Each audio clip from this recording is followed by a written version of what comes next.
Abraham, புதுச்சேரியில் அமைச்சர்களுக்கான இலாக்கா பட்டியலிருந்து வெளியாகியுள்ளது. நடந்து முடிந்த சட்டமன்ற தேர்தலில் என்ஆர் காங்கிரஸ் பாஜக கூட்டணி பெரும்பான்மை இடங்களை வெற்றி பெற்று மீண்டும் ஆட்சி அமைத்தது. பாஜக சார்பில் அமைச்சர்களாக நமச்சிவாயம், ராஜசேகரும், இதேபோல் என்ஆர் காங்கிரஸ் கட்சியை சேர்ந்த அமைச்சர்களாக மல்லாடி கிருஷ்ணராவ், சிவக்கொழுந்து மற்றும் ராஜீவல் ஆகியோர் பதவியேற்றுக் கொண்டனர். இதனிடையே சபாநாயகர் பதவி, உள்துறை அமைச்சர் உள்ளிட்ட பல்வேறு இலாக்காக்களை பாஜகவுக்கு ஒதுக்க ரங்கசாமியிடம் பாஜக வலியுறுத்தி வந்தது.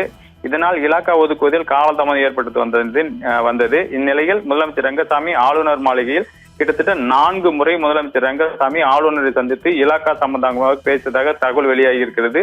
அது மட்டுமல்லாது இன்று மாலை முதலமைச்சர் ரங்கசாமி துணைநிலை ஆளுநரை சந்தித்து இறுதி இலாக்கா ஒதுக்கு பட்டியலை வழங்கிய நிலையில் தற்போது இலாக்கா பட்டியல் வெளியாகியுள்ளது.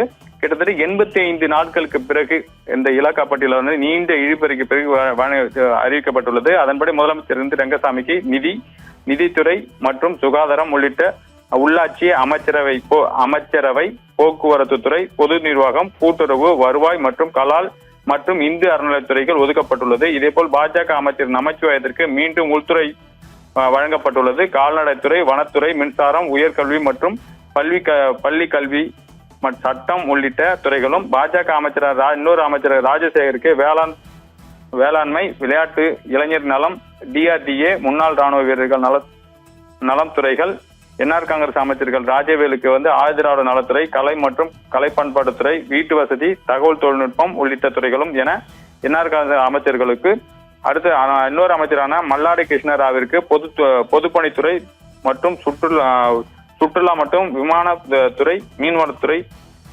மீனவர் நலத்துறை, தொழிலாளர் துறை, துறைமுகம் உள்ளிட்ட துறைகளும் ஒதுக்கப்பட்டுள்ளது. இதே போல என்ஆர் காங்கிரஸ் அமைச்சர் சிவக்கொழுந்துக்கு குடிமைப் பொருள் வழங்கல் துறை, பெண்கள் மற்றும் குழந்தைகள் மேம்பாட்டுத்துறை, சமூக நலத்துறை உள்ளிட்ட துறைகளும் ஒதுக்கி கிட்டத்தட்ட 85 நாட்களுக்கு பிறகு புதுச்சேரியில் அமைச்சர்களுக்கான இலாக்காக்கள் ஒதுக்கப்பட்டுள்ளது. புதுச்சேரியில் அரசியல் கட்சிகள், பொதுமக்கள் பெரும் கண்டனத்தை தெரிவித்த நிலையில் சில அரசியல் கட்சிகள் போராட்டமும் அறிவித்து போராட்ட நிலையில் கிட்டத்தட்ட 85 நாட்களுக்கு பிறகு புதுச்சேரியில் அமைச்சர்களுக்கு இலாக்கா ஒதுக்கிறது புதுச்சேரி அரசியல் கட்சிகளுக்கும் பொதுமக்களுக்கும் நிம்மதி ஏற்படுத்தியுள்ளது.